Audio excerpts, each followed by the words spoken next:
Vassilic, entrevista com o senhor Maurício Nogueira Lima, oficina em São Paulo, né? Oficina Cultural Oswald de Andrade, oficina de memória oral. 7 de outubro, fita número 6, entrevista número 9.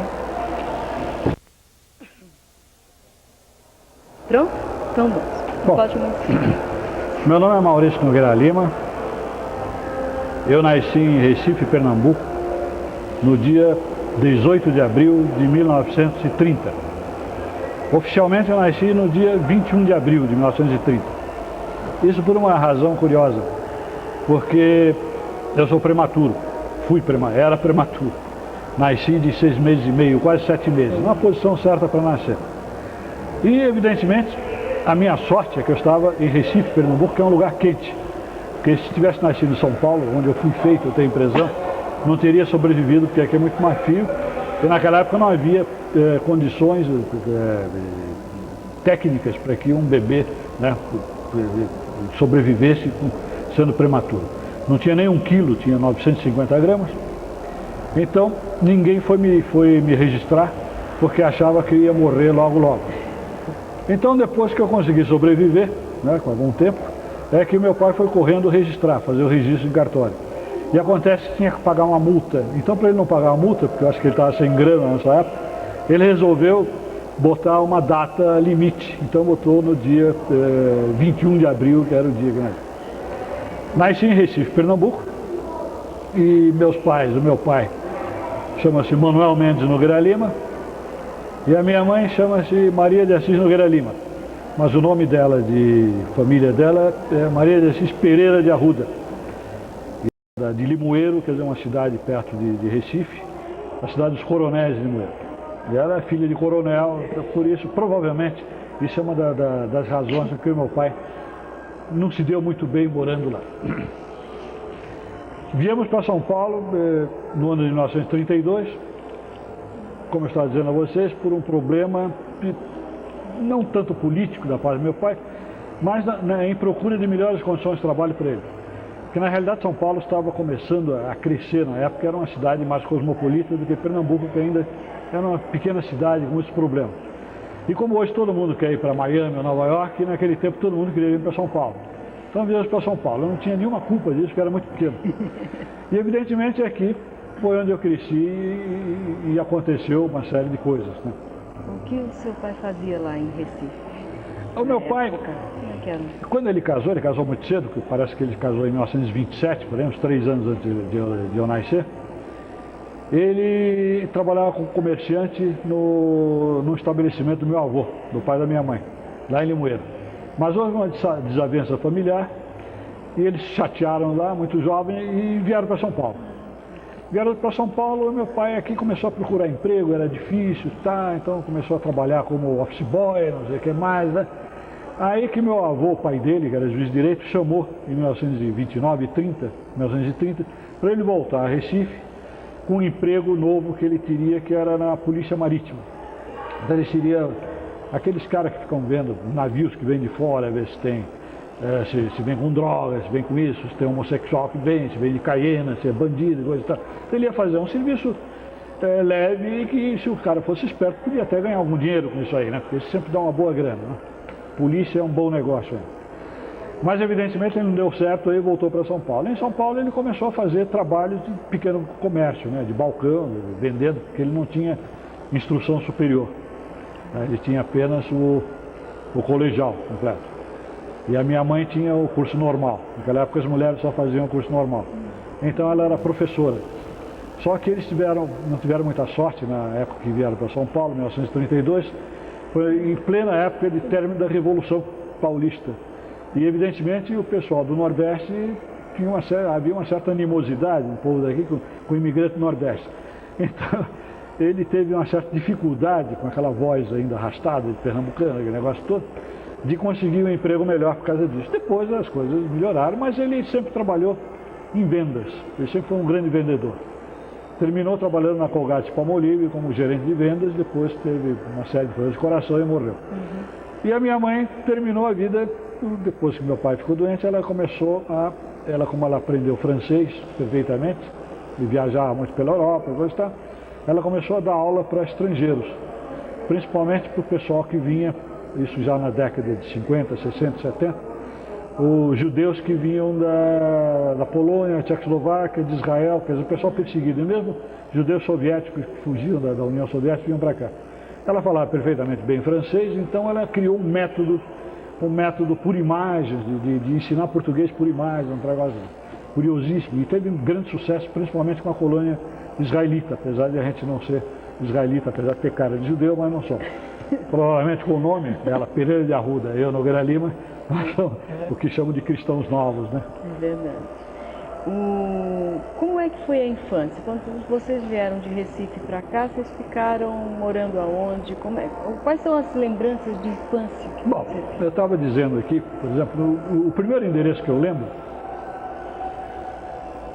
com mais precisão, foi o endereço que eu tinha aqui perto, né? Nessa avenida aqui, a Avenida Tiradentes, mais perto do clube, naquele tempo era o clube Espéria, que ali mudou de nome por causa da guerra. E morávamos na casa de um casal, era uma casa que era um sobrado, então eles moravam em cima, o outro casal morava embaixo. Eu sempre fui filho único, né? Esse casal tinha uma filha também, então a gente brincava. E a gente ia muito nadar e tomar banho de mar, praticamente, e tomar banho de sol e brincar na areia, nas margens do Rio Tietê, na época que o Rio Tietê tinha margens para isso, e apreciar regatas, porque o Rio Tietê ainda não tinha sido retificado, canalizado, então ele era cheio de meandros. Então havia uma paisagem muito bonita, muito jardim, muita coisa, muita areia para brincar, etc. Essa é uma das primeiras lembranças que eu tinha. Depois eu me lembro que fui morar numa pensão, no Largo na Praça da Liberdade, onde tem o Jardim da Liberdade, uma pensão antiga. E eu era muito pequeno, devia ter 3 ou 4 anos, ainda não lembrava. Daí fomos morar em Santo André. Meu pai começou a trabalhar na General Motors, a General Motors fica ainda em Santo André, uma parte dela. E naquele tempo era só montagem de automóveis, ele não fabricava automóveis. Então morei muito tempo em Santo André, numa pequena vila operária, né? Mais perto da linha de trem, do trem que ia para Santos. E eu tenho uma lembrança curiosa, que eu acordava muito cedo, acordava às 5 horas da manhã e ficava brincando no campo ali, perto da linha de trem. E tinha um trem muito bonito, que era o Cometa, que era um trem moderno. Isso foi em 1937, 36, 37, que era um trem todo fechado, já não era mais uma locomotiva, né? Provavelmente trabalhava com diesel, gasolina, qualquer coisa assim. E que tinha um apito assim estranho, fazia pom, e passava sempre às 7 da manhã, com esse barulho, eu ficava ouvindo o barulho. Eu achava bonito, quer dizer, trem modernista. Então era muito ligado em coisas assim contemporâneas, coisas modernas. E outras lembranças. De lá voltamos depois para São Paulo, para a cidade de São Paulo, onde nós moramos muito tempo no centro da cidade. Principalmente perto da antiga, onde é hoje em dia a Praça da Sé. Na rua, não me lembro o nome bem agora. Mas lá na rua o prédio já foi implodido, já caiu, onde fizeram a grande Praça da Sé. Aliás, eu me lembro que antigamente, aquele pedaço que um certo governador, na época não era governador, era um interventor de São Paulo, resolveu abrir e destruiu todos os grandes casarões que tinham ali, numa semana. Era o Adhemar de Barros. Numa semana ele abriu toda aquela praça que virou a Praça Clóvis Bevilacqua, que agora juntou com a praia e ficou tudo Praça da Sé. E só tinha naquela época o corpo de bombeiros ali, onde existe até hoje. E eles tinham um pequeno campo onde eu brincava sempre ali, né, fazendo exercício no corpo de bombeiro. E depois brincava naquelas ruas por ali, por perto, que tinha aqueles casarões antigos, onde tinham grandes porões, onde morava gente muito pobre no porão. Os porões eram todos loteados, né, parecia um pombal, morava 30, 40 famílias naqueles grandes porões. E os casarões já estavam tão deteriorados que eles já eram pensões, grandes pensões, etc. E eu tinha muitos pequenos amigos, a gente gostava de brincar nos porões, porque garoto gosta muito de brincar em mocó, de se esconder, negócio, aquela sujeira, aquele troço todo. Quer dizer, a miséria em São Paulo naquele tempo era um troço terrível. Mas essa minha infância, vamos dizer, dos 7 anos até os 12, 13 anos, eu sempre passei no centro da cidade. Mais tarde, já com 11 anos, naquela época a gente ia sozinho para a escola, os pais não levavam porque não havia automóvel para isso, não tinha automóvel em São Paulo, só os milionários é que tinham. Os automóveis eram todos importados. Mas a gente brincava eu ia para a escola de bonde, né? E a gente brincava de pegar bonde andando, saltar de bonde andando, e levei muito tomo. Um deles eu quebrei o dente aqui, me arrebentei todo, porque eu queria pular como um jornaleiro. Os jornaleiros, aqueles caras que vendiam o jornal no bonde, o jornal hoje não tem mais isso. Mas os caras pulavam de costa do bonde, assim, eu achava lindo pular de costa. Fui tentar e escorreguei e caí de boca no chão, arrebentei o dente. Mas a nossa brincadeira, eu e os meninos, era pegar o bonde e quando vinha o sujeito para cobrar a passagem, a gente pulava e saía correndo, pegava o bonde. Brincar no centrão da cidade. E nos domingos ia ao Cinema Santa Helena, no Palacete Santa Helena, que foi também derrubado, né? Um palacete belíssimo, um cinema muito bonito, e que tinha uma sessão chamada Zig Zag, uma sessão infantil só de desenho animado e de filmes seriados. Foi lá onde eu vi a primeira vez o Flash Gordon. Foi daí, já tinha 9, 10 anos, foi aí que comecei a gostar de ficção científica e trabalhar. Eu já desenhava muito bem, já começava a desenhar ficção científica, esse troço todo. Essa é uma parte da infância que eu me lembro mais. Depois aconteceu muita coisa, a gente mudou muito, meu pai separou da minha mãe, depois voltou de novo, então ele ia para um lugar, a gente ia para outro, ia para uma pensão, mas a maior parte das vezes a gente morava em pensão, que era a forma assim, mais fácil de se habitar, pelo menos com o dinheiro que se tinha na época. Ninguém era muito rico. Depois da Segunda Guerra Mundial é que a minha família melhorou um pouco de vida, e aí ficamos morando melhor. Aí meu pai adoeceu e morreu logo depois. Mas aí eu fiz a universidade, comecei a trabalhar e aí tive um padrão de vida assim, já bem mais superior. Né? Onde você fez a universidade? Hein? Qual foi a universidade que você... Bom, onde foi? Fazendo um parênteses, meu pai, logo quando terminou a guerra, ele foi convidado a ser gerente da filial da Colgate-Palmolive em Porto Alegre, no Rio Grande do Sul. E ele estava de bem com a minha mãe, aí nós fomos morar lá. Ele alugou uma casa muito boa e coisa e tal. E eu estava fazendo o colegial, primeiro ano do colégio. Mas resolvi também entrar na Escola de Belas Artes de lá. Naquela época você podia fazer o curso de Belas Artes, não precisava ter o colégio completo. Tendo só os 5 anos ginasiais, o primário eram 5 anos ginasiais, você podia entrar na e fazer o curso de educação artística ou bacharelado de pintura, escultura, gravura, etc. Então eu fiz vestibular, entrei na Escola de Belas Artes, o Instituto de Belas Artes de Porto Alegre, da Universidade Federal do Rio Grande do Sul, mas não aguentei. 2 anos depois eu achei aquele curso assim, muito acadêmico, muito chato, eu não gostei, eu queria um troço mais novo, uma coisa mais livre. Mas nessa Escola de Belas Artes, Instituto de Belas Artes, funcionava um curso de arquitetura. Só que para fazer arquitetura tinha que ter o colegial completo, no vestibular. E eu comecei a ficar amigo do pessoal que estava no primeiro ano, então eu comecei a gostar de arquitetura.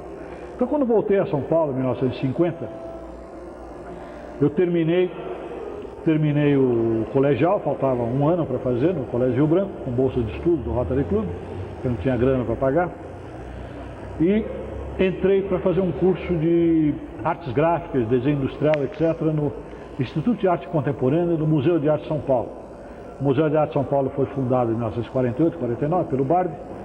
Em 1950, na rua 7 de Abril, no edifício Guinle, onde ficava a TV Tupi, onde ficou a TV Tupi, eu assisti em 1951, no saguão lá, a primeira vez que fizeram um troço de televisão no Brasil, que foi em São Paulo, que era tudo Assis Chateaubriand. Então eu comecei a fazer um curso de design, desenho industrial. Esse curso não foi para frente porque não teve o apoio, né, e o incentivo da indústria nacional da época, porque a indústria nacional praticamente não existia. Em São Paulo, o único tipo de indústria que havia era mais importante, mais organizada, era a indústria de tecelagem. Né? O resto não havia montador de automóvel, não havia indústria nenhuma. E São Paulo é que tinha indústria, o Rio de Janeiro não tinha nada disso também. Tinha só metalúrgica, né? Indústria mais de base, né? De matéria-prima. E enquanto fazia o Museu de Arte, passava o dia lá desenhando, fazendo coisas. Foi aí que eu ganhei em 1951, o meu primeiro prêmio de cartaz. Eu participei do concurso para o primeiro Salão Paulista de Arte Moderna, que foi na Praça Patriarca, ali, onde você desce ali, Prestes Maia, naquela passagem Prestes Maia. E houve um concurso de cartaz, eu fiz um cartaz e ganhei o primeiro prêmio. Só perguntando em relação, como é que você despertou para essa coisa da arte? Muito bem. Isso aí eu estava lá, né? eu comecei já na Escola de Belas Artes lá em Porto Alegre, eu tinha uma série de amigos que eram poetas, pintores, pessoal boêmio. E claro que em vez de ir para a escola, eu estudava à noite, eu ia beber com eles. Então eu comecei a beber, né? Aquele frio todo em Porto Alegre, enchia a cara violentamente, fazia poesias e cantava, drenadas e tal. Naquele tempo ninguém fazia cinema ainda, mas fazia outras coisas, de pintura. Voltando a São Paulo, eu já pintava. E a minha tendência era um pouco surrealista, né? E acontece que eu queria aprender mais, então eu comecei a frequentar a biblioteca pública, que hoje é chamada Mário de Andrade, né? Lá, já havia, ela tinha recentemente inaugurado, fazia uns 4, 5 anos. E tinha a sessão de arte, que era o segundo andar. Então eu frequentava todos os dias, eu fazia o colégio de manhã, à tarde eu tinha livre, ficava na biblioteca e à noite eu ia para o Museu de Arte, onde lá também eu estudava, né? Então eu ficava lendo todos os livros de arte que tinha, até que em 52 eu arrumei uma cabine lá. E foi nesse momento que eu conheci um sujeito chamado Valdemar Cordeiro, que já faleceu, e que foi um cara que foi o pioneiro da arte concreta no Brasil. E vendo alguns trabalhos que eu fazia, de coisas geométricas, né? Ele falou, pô, de onde é que você sabe isso, coisa e tal? Eu falei, não, eu tenho uns amigos argentinos que trouxeram essa informação de Buenos Aires, de grupos de arte concreta de lá e coisa e tal. Ele falou, então vamos nos juntar, vamos fazer um primeiro grupo do Brasil de arte concreta e coisa e tal.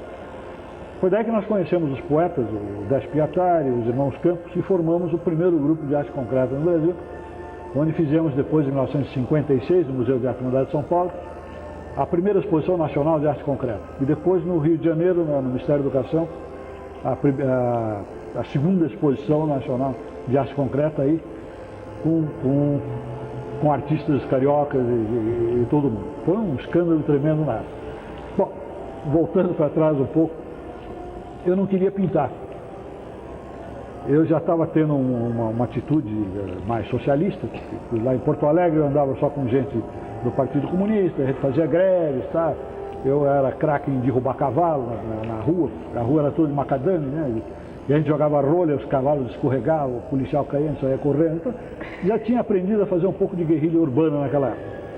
Só que em São Paulo fazer guerrilha urbana não era brincadeira, a gente levava uma porrada e ia preso. Então eu desisti, eu não vou mais fazer pintura, esse troço de pintar é coisa de elite, só a burguesia vê, coisa tal. Eu quero fazer um negócio mais social, coisa de garoto, né? Eu vou fazer cartazes, artes gráficas. Foi aí que eu comecei a fazer cartazes, capas de revista, anúncios de publicidade, né, as coisas para que, sem assinar, jamais assinava, né, para não impor essa parte, quer dizer, não tem essa característica pessoal, mas para ser o mais impessoal para ser. Quer dizer, a minha arte, não sou eu que faço, é o povo todo que faz, eu faço para o povo. Coisa de garoto, né? E foi nesse momento que o Valdemar Cordeiro falou, olha, a arte concreta tem isso, a arte concreta é ligada à indústria, é ligada ao progresso. Quer dizer, a gente também não assina as coisas, os nossos projetos, cara, a gente faz quadro, mas os nossos projetos são para fazer automóveis, para fazer desenho industrial, para fazer máquinas, etc. Quer dizer, o grande artista da época contemporânea, da época moderna, né, é o designer, não é mais o artista, mas é o cara que faz o desenho, né, o desenho de roupa, até o desenho dos comestíveis. Hoje se faz, né? Hoje existe um prêmio, por exemplo, na Itália de macarrão, você ganha não sei quantas milhões de lira para fazer um design de macarrão, né? Existe aí esse desenho. Então o negócio era fazer o grande design, não aparecer sem pessoal e fazer o design. Foi daí que eu entrei para a arquitetura. Daí eu falei, vou fazer o quê? Quando começou a televisão em São Paulo, em 51, 52, eu fui convidado pela TV Tupi para ser cenógrafo, né? E eu falei para minha mãe, você é cenógrafo da TV Tupi. Ela falou, não, isso é coisa para vagabundo e marginal, que gosta de teatro, coisa e tal. É melhor você fazer arquitetura mesmo, porque a nossa família é toda de advogados, médicos, tá bom. Então eu falei, se eu não passar na faculdade, eu vou fazer cenografia, vou entrar para a televisão. Se tivesse entrado, hoje seria um cara muito mais conhecido, né, dos meios. Mas entrei no Mackenzie, em arquitetura, e aí passei, porque o curso de arquitetura era horário integral, de manhã, de tarde e às vezes com aula à noite. Então passava o dia todo estudando lá. Mas a arquitetura e design é muito ligado, né? Fiz o curso sabendo que a arquitetura não dava dinheiro na época. Os arquitetos morriam de fome. Geralmente eram obrigados a casar com mulher rica para ter alguma coisa, ou ser de família tradicional, tirar dinheiro do pai, vender fazenda para conseguir sustentar. Mas a arquitetura é um estudo muito bonito, porque das exatas, ela não é bem exata e não é completamente humana, ela é humana, exata e tudo. Então ela não se enquadra, às vezes, no sistema americano de estudos centrais de arte, Instituto Central de Ciências, Instituto Central de Arte, Instituto Central de Humanidade. Ela está em todos, ela é ciência, é arte e é humanidade. Porque o arquiteto trabalha exclusivamente para o ser humano, né, para dar o abrigo ao ser humano, para a beleza para o ser humano, para o bem-estar do ser humano e com a tecnologia para fazer com que aquilo fique estável. Né. Então tem essas três coisas. Inclusive estuda toda a história da arquitetura, que é um troço belíssimo. Quando eu fui para a Europa depois, uns anos depois, fui conhecer tudo aquilo que estudava em livros, para mim foi uma coisa bem. Eu fiquei na Itália há muito tempo, estudando, refazendo, revendo. Trabalhei como arquiteto há algum tempo, logo depois de formado. Foi aí que eu ganhei muito dinheiro, fiquei praticamente rico na época. Comprei meu primeiro automóvel, em 1950.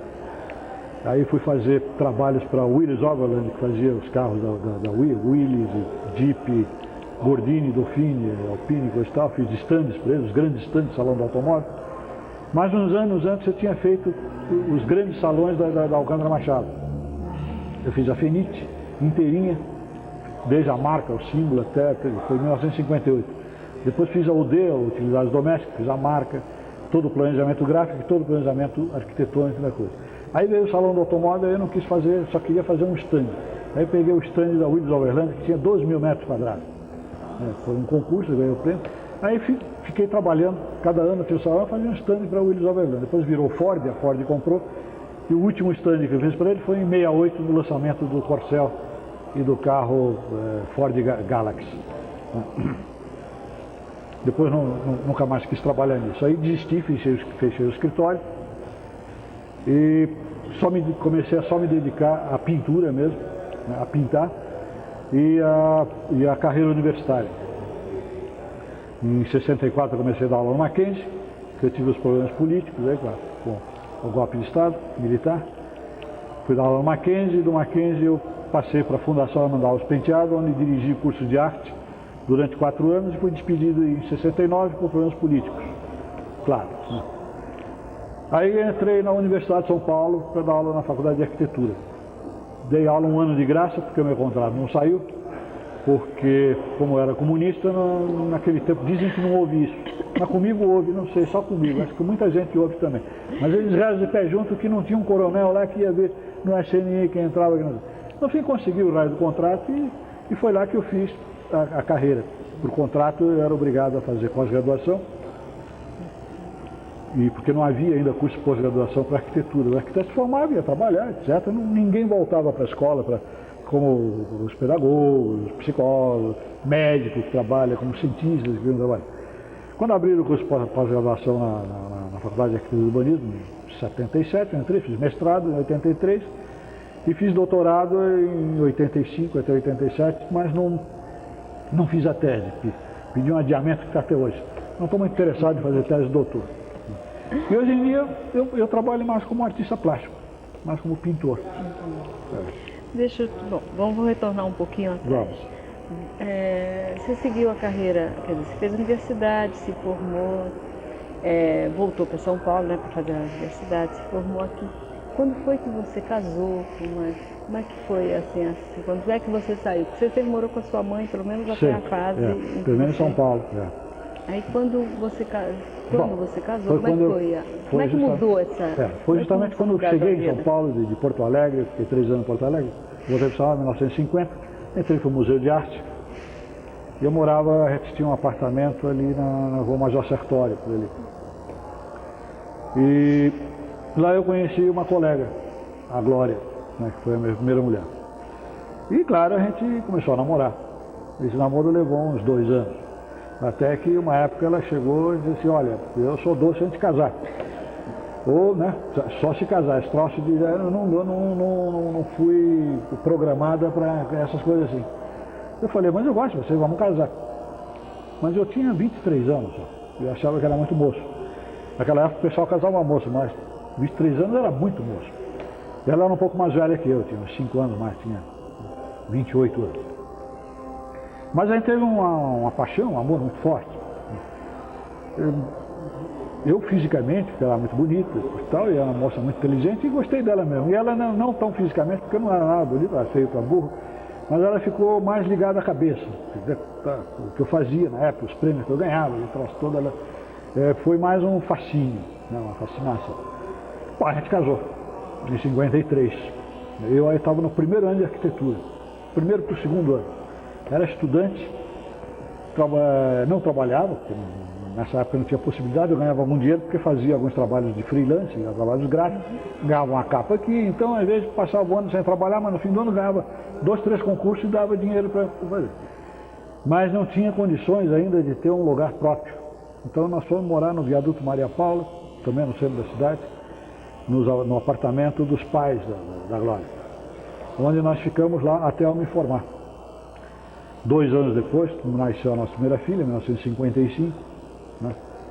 Eu tive que fazer um pequeno tratamento antes de casar, porque a minha mulher era Maria da Glória Leme, quer dizer, família tradicional, e exigiu que eu fizesse um exame pré-nupcial.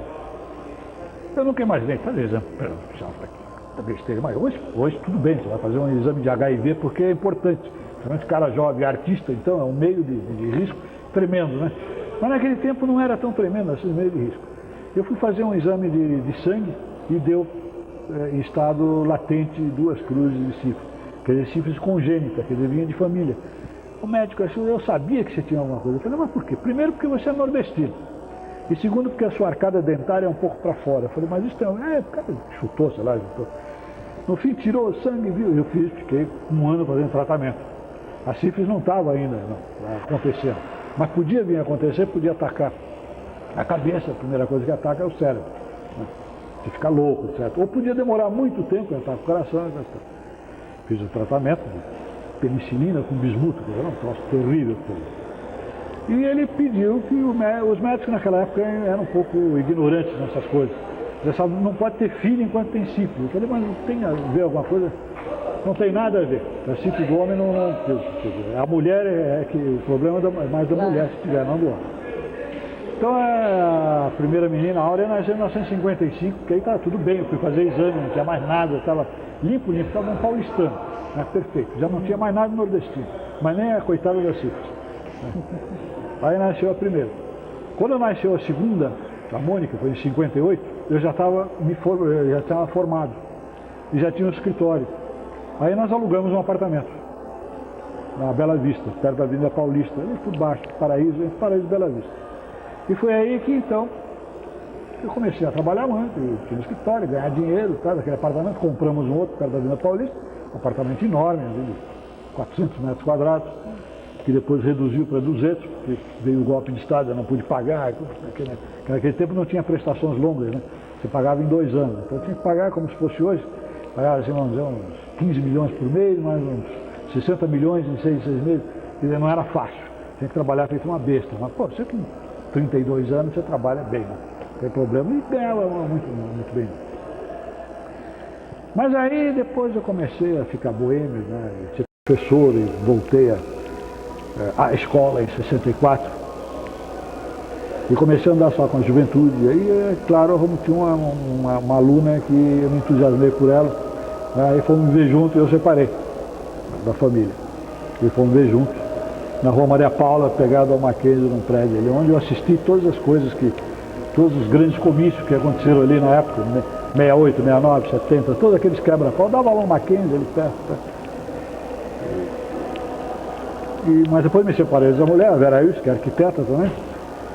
E quando em 73, eu fui convidado a dar aula numa faculdade nova lá em Santos, Faculdade de Arquitetura de Santos, da Universidade Católica de Santos. E lá eu encontrei minha atual mulher, que também era aluna. A gente ficou amigo, tá, fomos morar juntos, tá, né? E estamos lá até hoje. E temos essa filha nova, a Cléo, que eu falei para vocês, que está com entre 9 e 10 anos. Né? E a gente está mais ou menos bem agora. Essa mais tranquila. É isso aí. Me conta um pouco dos episódios da Maria Antônia e que você viveu bem de perto isso. Olha, acho que é uma coisa tão importante. Os episódios não eram... É chato falar sobre isso. Na época a gente levava aquilo, não é uma coisa, depois que acaba, você começa a ficar triste quando lembra. Puxa, quanta besteira que a gente fez, né? Pô, podia ser morto, tá, gostava. Mas eu dava aula no Mackenzie, morava ali perto. O Mackenzie era o reduto da direita, né? inclusive de uma organização de direita chamada CCC, que é Comando de Caça aos Comunistas. E tinha um cara que, o Parisi, não vou dizer o primeiro nome, Parisi é uma família muito grande, fica chato, hoje eu não tenho mais nada com isso, que ele era um artista plástico também, mas estudava direito, e era lá na direita que era o centro da coisa. Eu conheci o Parisi porque a gente expunha junto, porque eu na década de 60 eu também fui um artista pop, fazia pop art, tá? Pop art americana, e aquelas coisas. Esse Parisi fazia tipo história em quadrinho, coisa. Mas era um cara enorme, fazia alterofilismo, claro, o pessoal de direita gosta muito de fazer musculação. Não sei para que musculação, não serve para nada, porque ninguém trabalha mais com os músculos, mas eles acham bonito fazer, para ficar igual ao nazista. Assim. O cara pintava o cabelo de loiro para dizer que era alemão e andava sempre com uma Winchester, aquela de repetição. Só tirava fotografia com ela, vestido de cowboy, coisa como você vê os skinheads hoje. Mas ele era meio amigo da gente, respeitava a gente, porque a gente expunha junto às vezes, tá, e a gente dava até um apoio na arte dele. Mas um dia as minhas amigas, com que eu vivia e uma outra, a Lutz Cedran, que era mulher do Mário Schemberg, eu morava junto do Mário Schemberg, morava embaixo ali em cima, tá. Elas começaram a receber cartas do CCC dizendo que elas iam ser estupradas, iam ser assassinadas, não deviam andar comigo, não deviam andar com o Mário Schemberg, que iam fazer isso, e elas ficaram apavoradas. Um dia eu cheguei para esse cara numa máquina e disse assim, escuta, você está mandando carta desse tipo, olha aqui a carta. Falei, não, eu adoro você, não tem nada, eu vou falar com meus amigos, coisa e tal. Bom, mas já ficou na minha cabeça que o Reduto era a escola de Direito, e ele era um dos chefes.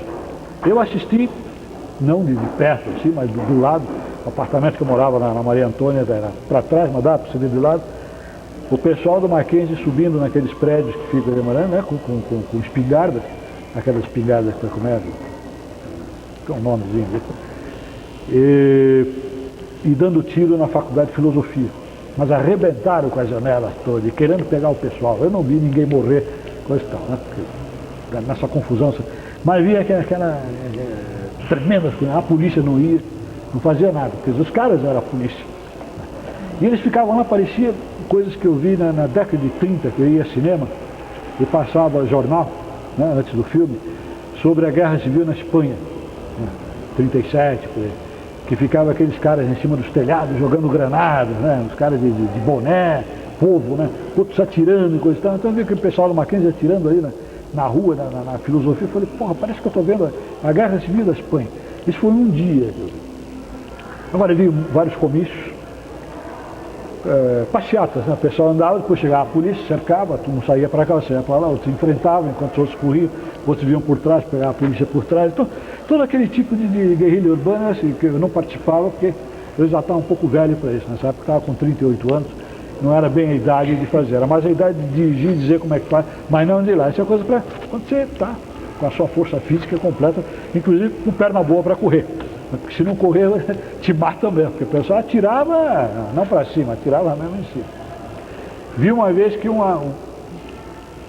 ali na Consolação com a Maria Antônia, depois tem a Caio Prado, né, outra, continua a Caio Prado, um Fusca, eu estava ali perto num bar bebendo, quando um Fusca, assim, à noitinha explodiu. Era um famoso japonês guerrilheiro que estava levando bomba, não sei para onde, e ele errou não sei o que ali, que explodiu, mas um cheiro de carne queimada, troço, carro, não sobrou nada. Então eu vivi esse tempo todo vendo estudantes protestando, estudantes pichando parede. Naquele tempo a pichação era bonita, porque ela tinha o que você escrevia na parede tinha um conteúdo, tinha uma mensagem, né? Lembrava muito daquela revolução que houve na França, nessa época, a Revolução dos Jovens, né? Em Paris, que faziam barricada, o pessoal pichava. Ajudei o pessoal de esquerda do Mackenzie, que tinha um grupo de esquerda lá, e o grupo de esquerda era mais da faculdade de arquitetura, porque a arquitetura é sempre um troço mesmo, apesar de ter muita gente rica, né?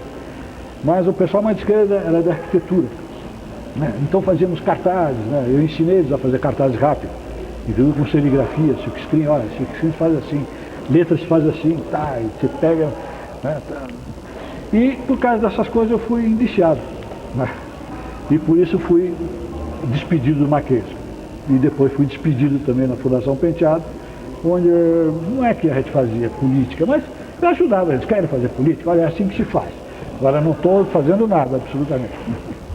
Mas não fui preso, não. Eu consegui, o meu processo foi arquivado. Mas está o nome lá no DOPS, isso, depois virou SNI, né?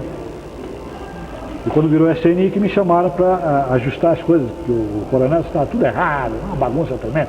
E o pessoal do DOPS é cretino, o SNI é melhor, coisas desse tipo. Mas fez só uma ficha lá. Tá certo. E você que fez já, que foi artista plástico e lidou com gráficos também, com uma série de coisas, na tua época você lia almanaques? Como é que eram os almanaques? Eu não era muito ligado, mas lia muito almanaque. Os únicos almanaques que eu li, quando eu era muito pequeno, 10, 11, 12, até os 14, entre os 7 e os 14 anos, eu lia muito almanaque de história em quadrinho, almanaque do Globo Juvenil Mensal, que era um troço que vinha com história em quadrinho, almanaque do Tico-Tico, almanaque do Gibi, coisa que tinha os almanaques. Agora, almanaque mesmo, aquilo que te dá receitas do ano todo, com frases e coisas, isso eu não lia. A minha mãe não deixava muito eu ler essas coisas. A minha mãe era intelectual e ela dizia que almanaque não entrava em casa. Tinha esses problemas assim, um pouco elitista, apesar de morar numa pensão e viver numa miséria tremenda, mas põe o nariz em pé. Se os meus pais eram fazendeiros do Nordeste, eu estou aqui numa merda total, mas vou manter posição desse tipo. Então almanaque desse tipo não entrava. Eu, uma vez ou outra, eu via na mão de amigo e achava curioso, porque o almanaque dá receita de tudo, né? E é engraçadíssimo o almanaque. Comecei a ler almanaque muito tempo depois, já mais velho, com 26, 27 anos, mas como pesquisa de justamente coisas populares nesse sentido, né? E de como gráfica e comunicação visual dos almanaques tem uma comunicação visual completamente anárquica e funciona bem para boa. Todo mundo encontra o que quer ali. É verdade.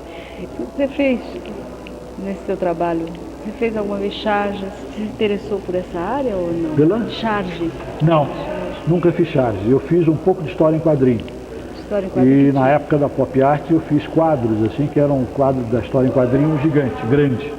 Na Pinacoteca do Estado, aqui tem alguns trabalhos meus dessa época, história em quadrinho ampliada. Quer dizer, que seria a elevação de uma comunicação de massa à obra de arte. Porque muitas vezes você pega uma obra de arte e banaliza. Você pega uma música do Chopin e em ponto de rock, é o contrário. Quer dizer, a banalização da obra de arte. Eu fazia um reverso, quer dizer, pegava uma obra banal e punha. Fazendo o quê? Ampliando. Se a história em quadrinho tem que ser de tamanho, claro, maior que isso não é mais história em quadrinho, porque não dá mais uma sequência narrativa para a coisa.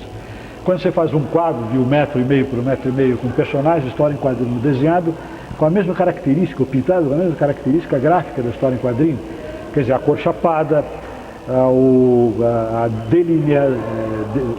figura delineada com traço preto, a retícula para dar o claro e escuro, e aquela coisa genial, a criação da história em quadrinho, que é a onomatopeia do balão, o balão com as coisas escritas, Então eu fazia quadros desses, uma mulher assim, né, bem o tipo de história em quadrinho, uma cor só no rosto, tá, um fundo vermelho, um pedaço verde, e aquele balão ela fala, né, com aquela letra de história em quadrinho. Quer dizer, ampliando, fiz uma série de trabalhos nesse sentido, entre 67 e 69, 2 anos. Quando eu comecei, né, nessa época também fazia uma série de trabalhos sobre futebol. Aliás, estou numa exposição coletiva sobre futebol aqui na Pinacoteca, que são homenagem a 100 anos do Friedrich Reich, né, e o diretor da Pinacoteca convidou, porque eu tenho um quadro lá, e eu levei mais 3 quadros, se quiserem ver, estão aí. Mas para ficar uns 2 meses aí na Pinacoteca do Estado. Que é sobre Pelé, que é um quadro do Pelé, meu, que é famosíssimo, que viajou o mundo inteiro. Esteve no México, na Copa do México, depois viajou a América do Sul toda, e a última Copa ele esteve em Roma também, com vários quadros de outros artistas brasileiros que também fazem coisas sobre futebol, como Ademir Martins, o Cláudio Tosi e outros. Então essa foi a época que, não é que eu fazia charge, eu nunca fazia desenho pequeno, fazia desenho para depois ampliar, mas fazia coisa parecida com charge, seria uma ampliação de uma história em quadrinho. E antes disso, eu fiz uma série de uns 30, 40 quadros, alguns grandes, outros menores, sobre um grupo que me interessou muito em 62, 63. Era um grupo os Beatles, aquele grupo inglês. Foi aí que eu comecei a gostar, a me interessar por rock. Engraçado, eu não comecei me interessando por rock americano, porque eu achava chato, eu achava aquela música caipira, né? Eu comecei a me interessar por música, pelo rock inglês, que era mais inteligente, pelo menos as letras eram mais inteligentes e a música era muito mais inteligente. Então eu fui talvez o primeiro pintor aqui do Brasil a fazer toda uma série baseada em ídolos de comunicação de massa. E os primeiros foram os Beatles. Praticamente eu quase não tenho nenhum quadro deles, estão todos em coleções particulares, em museus, no Museu da Bahia tem um, aqui na Pinacoteca não tem, mas no Museu de Arte tem, em coleções particulares do Brasil e do exterior. Isso foi uma fase, foi de 64 a 1970.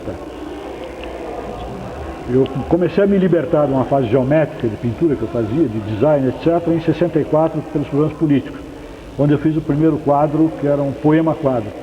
Era um quadro com uma série de sinais de trânsito escrito: não entre à esquerda, entre pelo cano, vá pela direita, tá, esquerda, direita, Carandiru, não sei o quê, Bela Vista, Paraíso, todas essas coisas, né, sobre justamente o golpe de Estado na época. Que eu acordei em abril de 64, na rua, chateado, né, e foi quando eles começaram a pintar no chão, né, as orientações de trânsito que não tinha. Em São Paulo você chegava, não sabia onde ia, né? Eu quero ir para Ibirapuera, se perdia. Então a primeira vez que a prefeitura, o Detran, não sei qual, começou a fazer, então eu acordei com tudo e aí bolei um quadro com sinais de trânsito sobre problemas políticos, né, para não entrar diretamente no problema político. E sem fazer quadros políticos, como fazia não sei se vocês conhecem, mas o realismo soviético, né, que pintava academicamente o operário com o filho no braço, o cara lutando e coisa e tal. Quer dizer, não me interessava fazer a figura do pobre, mas fazer a coisa pobre, inclusive com material pobre, assim por diante, né. Então comecei a fazer esses quadros políticos. Desse quadro político veio o pessoal de comunicação de massa que me interessou, Beatles, Marilyn Monroe, outros artistas, Roberto Carlos, fiz vários quadros sobre Roberto Carlos, ele comprou 2 até uma vez no meu ateliê. Aquele gesto dele assobiar, da Jovem Guarda, se lembra? Então eu pegava de fotografia e eu inventei um sistema muito ligado aos fotógrafos, que era o sistema do alto contraste, você tirar todos os meios tons e deixar só o fundo e a figura. Então preto e branco, a um certo momento você não sabia o que era fundo e o que era figura. Depois eu olhava melhor, você via, não, é uma figura, tá? Como aquele Cristo que tem atrás dos automóveis.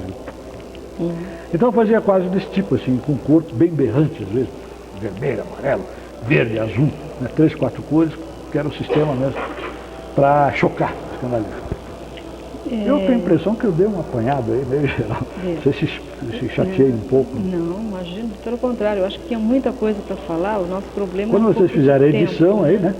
Corta, põe, não, tudo bem. cola. É que nós temos a gente tem uma série de perguntas que eu acho que ainda, quer dizer, você daria um depoimento riquíssimo, porque você tem muita coisa para contar.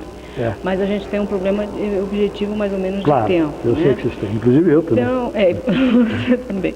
Então eu queria, para a gente mais ou menos ir finalizando, eu queria perguntar uma primeiro. Quer dizer, qual é o seu sonho? Meu sonho? E eu vou já emendar, porque eu acho que talvez possa você dar um apanhado geral. Você já passou, quer dizer, por uma série de experiências na vida. O que você diria para os jovens hoje? Como? O que você teria a dizer aos jovens hoje, às novas gerações? Bom, o meu sonho, do ponto de vista assim, do que eu gostaria, como eu seria muito feliz, praticamente eu estou realizando um sonho que eu sempre quis realizar. Quer dizer, viver as 24 horas do dia, quer dizer, vamos dizer, as 24 não, porque eu durmo pelo menos umas 8, mas o que sobra, né? Mesmo dormindo eu sonho com arte, com coisas coloridas, sonho muito colorido, mas sonho com uma loucura.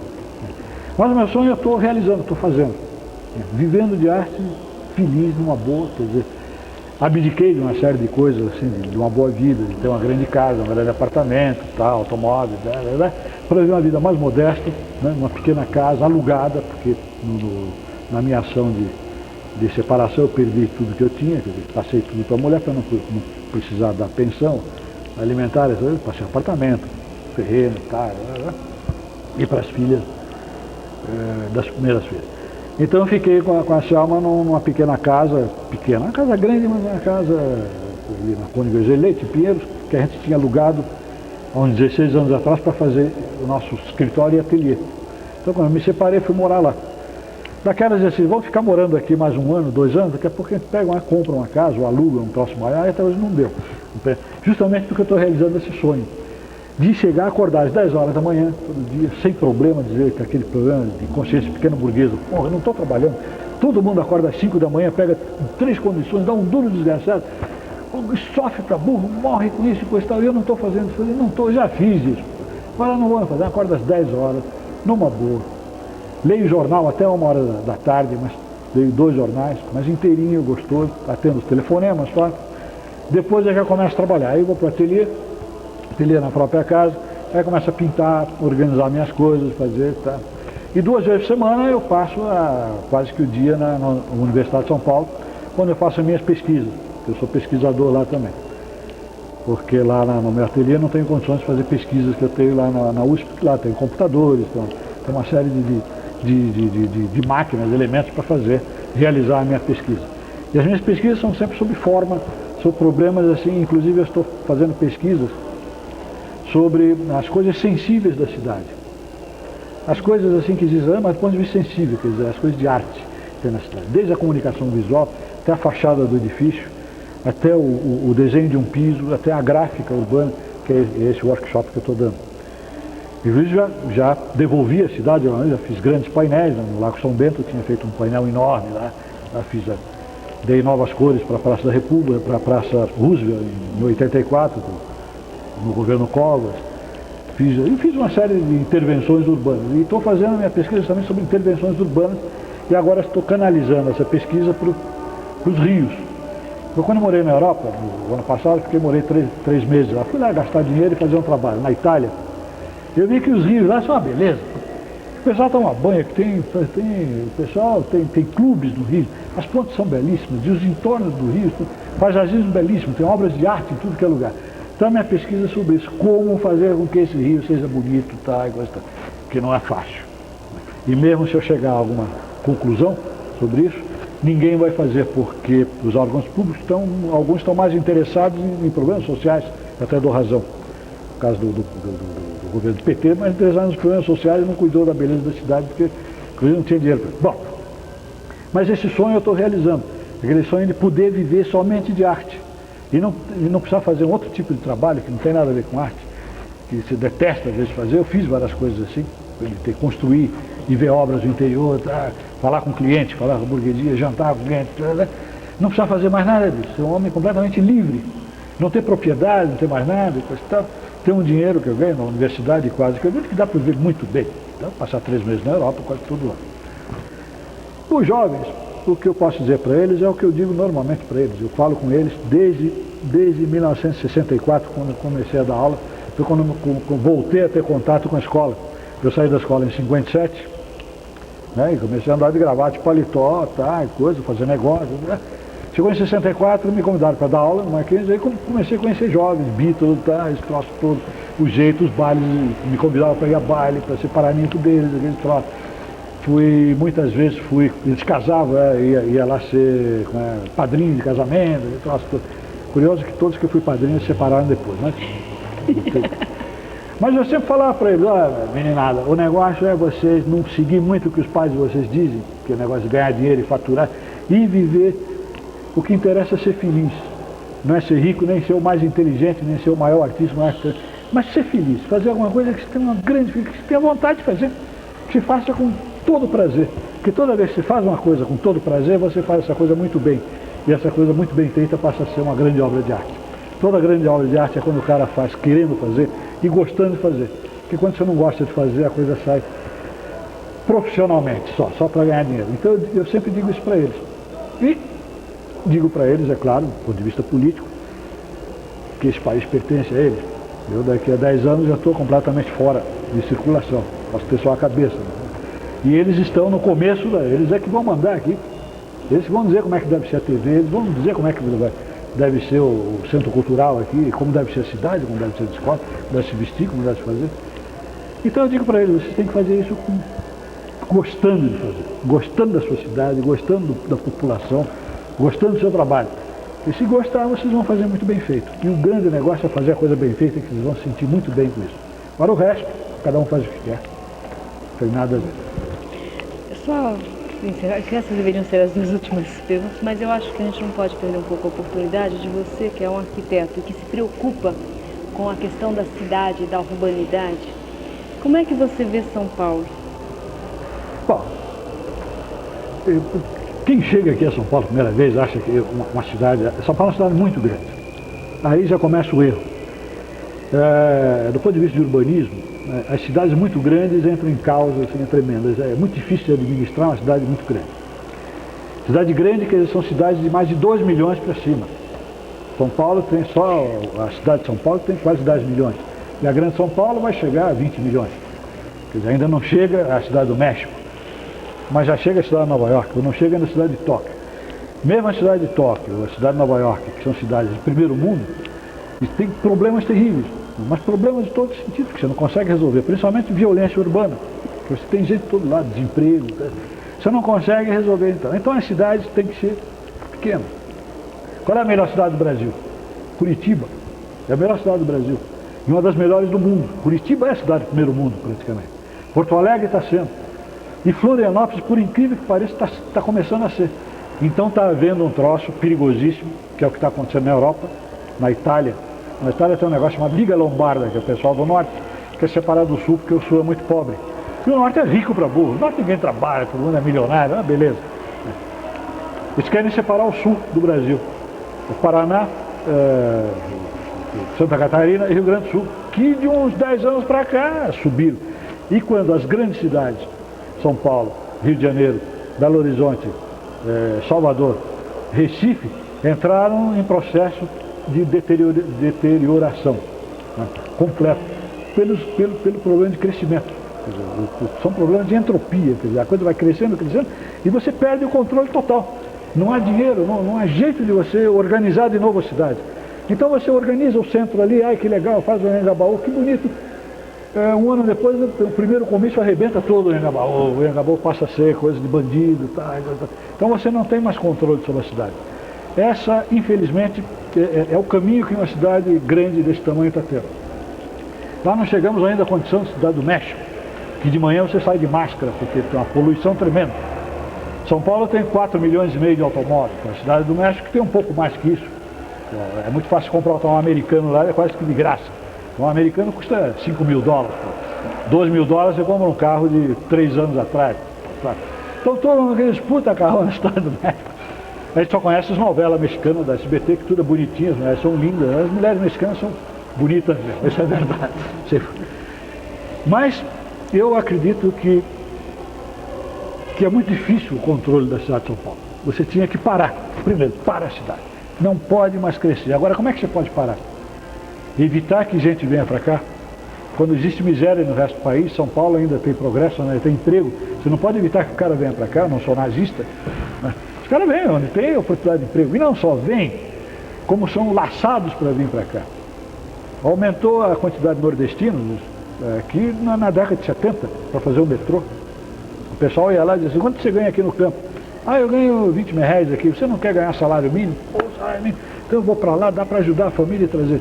É como lá, um empregado doméstico em Nova York ganha $800, você faz as contas, 8 vezes 7 dá tanto. Ou dá para eu viver lá e trazer minha família. Só que $800 lá você está em extrema miséria. Você não consegue viver com $800. Não dá para viver, você precisa no mínimo $12 mil por mês para viver lá. Então é a mesma coisa. Então o pessoal veio para cá, construiu o metrô, construiu todas essas grandes obras de São Paulo.